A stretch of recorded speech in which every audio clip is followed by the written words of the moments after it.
Hello everyone, welcome to Vijay education dear student.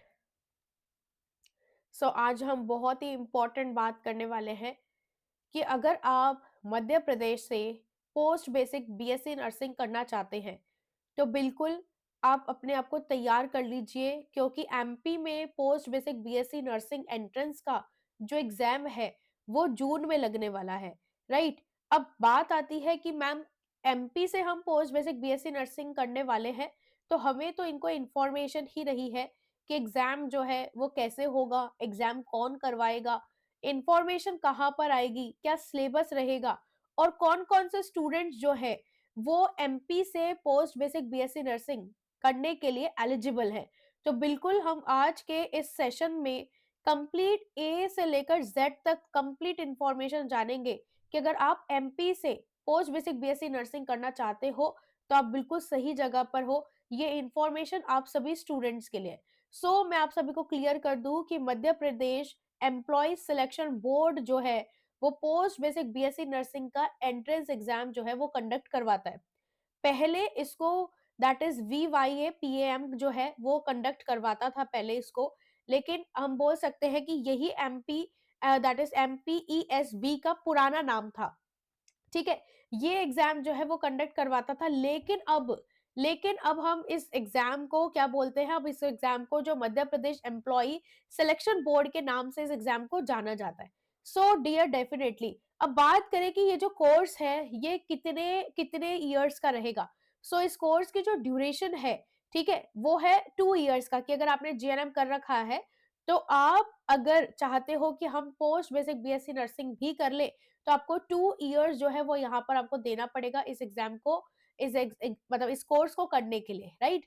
चलिए, हम बात करें कि क्या क्या सिनेरियो रहेगा, कैसे कैसा पता चलेगा एग्जाम जो है ना, कब उसका क्या पैटर्न रहेगा कि एग्जाम का फॉर्म जो है वो निकल गए हैं और आप एग्जाम के जो फॉर्म है वो अब आप भर सकते हो। तो सारी चीजों के बारे में हम बात करेंगे। डियर स्टूडेंट, जो एप्लीकेशन होगी वो ऑनलाइन अवेलेबल होगी। ठीक है। जिसका स्टार्टिंग फॉर्म कब से भरे जा रहे हैं तब से लेकर लास्ट जो डेट है एप्लीकेशन की वो क्या है वो इसमें पूरा बताया जाएगा आपको ऑनलाइन ही। ठीक है। करेक्शन विंडो जो है वो भी ओपन होगी, एडमिट कार्ड जो है वो भी ऑनलाइन ही अवेलेबल रहेंगे। ठीक है। और जो टेंटेटिव एंट्रेंस जो एग्जामिनेशन डेट है वो जून में एग्जाम जो है वो कंडक्ट होने वाला है। अब आप बात करेंगे कि मैम जून में एग्जाम होने वाला है, सिलेबस के अकॉर्डिंग हम तैयारी कहाँ से करें। तो बिल्कुल डेफिनेटली आप बिल्कुल सही जगह पे है, क्योंकि विजय एजुकेशन ने, राइट, विजय एजुकेशन ने पोस्ट बेसिक प्लस साथ ही साथ में एमएससी नर्सिंग के एंट्रेंस एग्जाम के लिए जो बैच है वो स्टार्ट कर दिया है, जिसमें एक्सपर्ट्स ऑफ टीचर्स, आपको एक्सपर्ट ऑफ फैकल्टीज जो है वो आपको नर्सिंग के हर एक सब्जेक्ट को डिटेल एनालाइज करते हुए आपको टीच करेंगे। ठीक है। देन बात करें कि मैम एग्जाम एमपी का है, राइट, एमपी से आप पोस्ट बेसिक बीएससी नर्सिंग करेंगे तो एग्जाम सेंटर कहाँ पर आएगा, क्या एग्जाम ऑफलाइन होगा कि ऑनलाइन होगा। तो एग्जाम जो है वो ऑनलाइन होगा, ध्यान रखिएगा, और ऑफलाइन भी हो सकता है, लेकिन एग्जामिनेशन जो सेंटर है, जो सिटी है, वो आपकी एमपी में ही आने वाली है। अब बात करें फिर जानेंगे कहाँ पर फॉर्म के बारे में, तो ये इन्होंने अपनी वेबसाइट दे रखी है। इस वेबसाइट पर जब फॉर्म क्या होगा, ओपन हो जाएगा, तो इस वेबसाइट पर सारी इंफॉर्मेशन आपको मिल जाएगी। ठीक है ना, इस वेबसाइट पर सारी इंफॉर्मेशन जो है वो आपको मिल जाएगी। अब अपन बात करेंगे कि एमपी से पोस्ट बेसिक बीएससी नर्सिंग करना है, क्या एलिजिबल क्राइटेरिया है, कौन कौन स्टूडेंट जो है वो योग्यता रखते हैं इस एग्जाम का हिस्सा बनने की। तो सबसे पहली चीज तो ये है कि एस्पिरेंट की मिनिमम जो एज है वो 17 ईयर्स होनी चाहिए। प्लस साथ ही साथ में इन्होंने बोला कि इंडियन सिटीजनशिप होनी चाहिए स्टूडेंट के पास में। 12th पास के साथ ही साथ में जो स्टूडेंट है, candidate must have pass the 3 year general nursing and midwifery training course, कि स्टूडेंट ने जीएनएम जो है वो कर रखी हुई हो। ठीक है। प्लस उसके साथ में एक इंपॉर्टेंट पॉइंट है, इन्होंने बोला है कि स्टूडेंट जो है वो एमपी से ही रजिस्ट्रेशन काउंसिल से ही क्या हो, दैट इज उसने नर्सिंग जो है अपनी कर रखी हो। क्योंकि इन्होंने ये कहा है अपने अपने नोटिफिकेशन में, ये पॉइंट इन्होंने मेंशन किया है कि जब आप eight the time of applying for the entrance examination, जब आप एंट्रेंस एग्जामिनेशन के लिए अप्लाई करेंगे तो जो एप्लीकेंट है वो शुड बी रजिस्टर्ड, वो रजिस्टर्ड होना ही चाहिए, कहाँ से, that is MP nursing registration council से। तभी वो अप्लाई कर सकता है, अदरवाइज वो एमपी से पोस्ट बेसिक बीएससी नर्सिंग नहीं कर सकता। प्लस इन्होंने ये भी कहा है कि जितने भी मेल नर्स है जो ट्रेंड हो चुके हैं, ठीक है, किस किस चीज से ट्रेंड हो चुके हैं, ओटी टेक्निक्स है, अगर टेक्नीशियन है मान के चलिए आप, है ना, ठीक है, या फिर आप ऑप्थेल्मिक नर्सिंग आपने कर रखी हो, ठीक, या फिर आपने लेप्रोसी नर्सिंग कर रखी हो, ओटी में भी हम नर्सिंग स्टाफ ही है, ये ध्यान रखिएगा, ये कहने का मतलब है, या फिर आपने टीबी नर्सिंग कर रखी हो, साइकियाट्रिक नर्सिंग आपने कर रखी हो, या फिर न्यूरोलॉजिकल या न्यूरोसर्जरी नर्सिंग आपने कर रखी हो, ठीक है, या फिर आपने कम्युनिटी हेल्थ नर्सिंग में डिप्लोमा ले रखा हो, कैंसर नर्सिंग आपने कर रखी हो, ऑर्थोपेडिक नर्सिंग आपने कर रखी हो, तो भी आप तो भी आप क्या है, एलिजिबल है for doing the post basic BSc nursing, right. Plus इन्होंने ये पॉइंट कहा कि अगर अगर कोई कैंडिडेट कलर ब्लाइंड कैंडिडेट्स हैं तो वो भी एलिजिबल हैं, और जो स्टूडेंट का सिलेक्शन होगा वो सभी का मेडिकल फिटनेस के बेसिस पर होगा। देन उन्होंने इन्होंने एक बात कही, बहुत ही इंपॉर्टेंट पॉइंट है ये।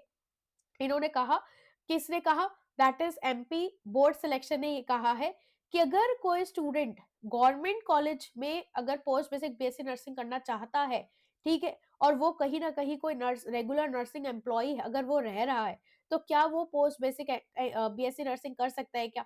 तो बिल्कुल वो पोस्ट बेसिक बीएससी नर्सिंग कर सकता है, लेकिन उन्होंने कहा है कि जो प्रोबेशन पीरियड है उस कैंडिडेट्स का, वो वो समाप्त तो हो चुका होना चाहिए, मतलब after joining the regular government services, कि अगर आप रेगुलर गवर्नमेंट ऑटोनॉमिक सर्विसेज में अगर आप ये अपना पोस्ट बेसिक बीएससी नर्सिंग करना चाहते हैं, तो उस कैंडिडेट का जो प्रोबेशन पीरियड है वो should be ended after joining the regular, कि हाँ, जो जॉइनिंग जैसे ही कर लिया है तो वो एंडेड हो ही जाना चाहिए, ये इन्होंने कहा है, ठीक है, बहुत इंपॉर्टेंट पॉइंट है। प्लस इन्होंने ये भी कहा है कि अगर रेगुलर और ऑटोनॉमिक पर्सनल पर्सनल वर्किंग आप हैं under public health and medical education department में, तो वो स्टूडेंट जो है वो इनएलिजिबल होगा फॉर द एडमिशन, कि वो प्राइवेट नर्सिंग कॉलेजेस से नहीं कर सकता पोस्ट बेसिक बीएससी नर्सिंग, लेकिन वो गवर्नमेंट से कर सकता है, और गवर्नमेंट से अगर कर रहा है तो उसको पहले उसको क्विट करना पड़ेगा।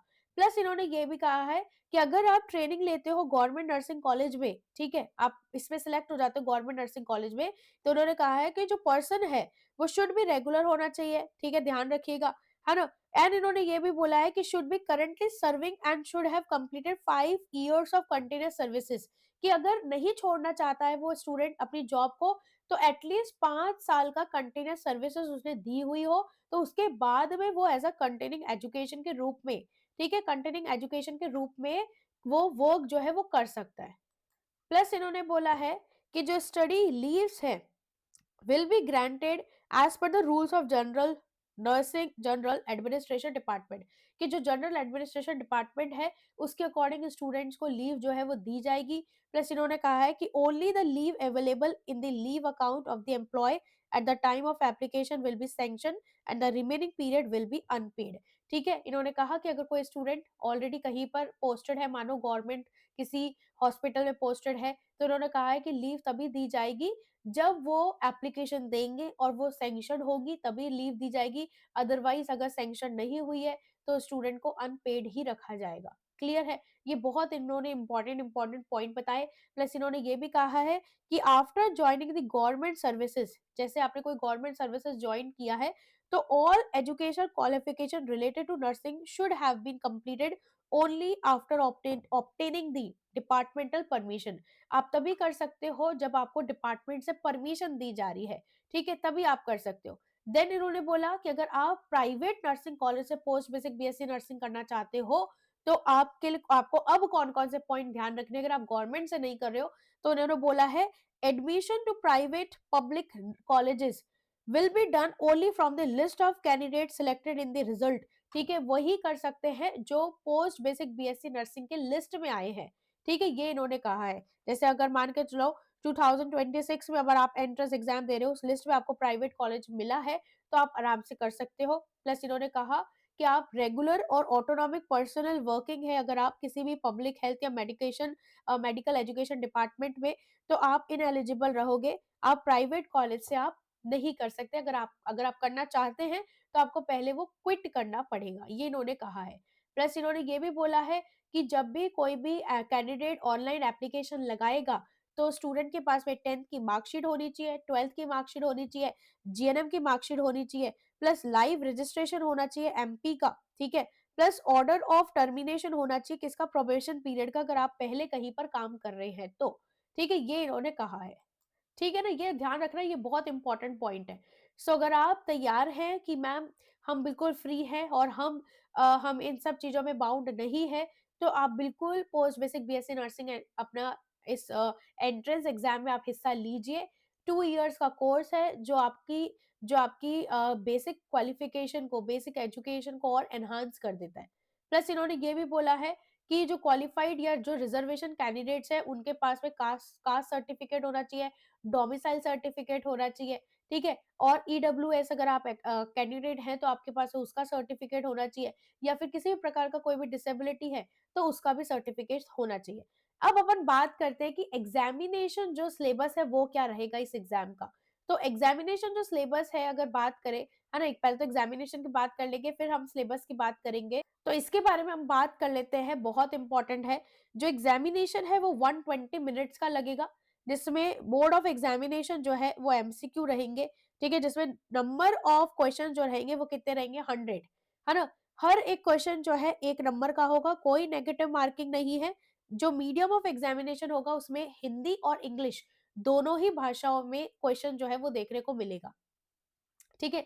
सिलेबस क्या रहेगा? सिलेबस पूरा जीएनएम का सिलेबस रहेगा, है ना? जिसमें आपकी एनाटॉमी, फिजियोलॉजी होगी, माइक्रोबायोलॉजी होगी, आपकी साइकोलॉजी आपकी होगी, सोशियोलॉजी इसके अंदर होगी, फंडामेंटल ऑफ नर्सिंग इसके अंदर रहेगी, फर्स्ट एड रहेगा, एंड कम्युनिटी हेल्थ नर्सिंग जो है वह भी रहेगी, और साथ ही साथ में जो एनवायरमेंटल हाइजीन है वो भी इसके अंदर इंक्लूडेड है। हेल्थ एजुकेशन, कम्युनिकेशन स्किल्स के क्वेश्चन इसमें रहेंगे, न्यूट्रिशन हो गया, इंग्लिश हो गया, और कंप्यूटर की जो बेसिक एजुकेशन होती है वो इसके अंदर रहेगी।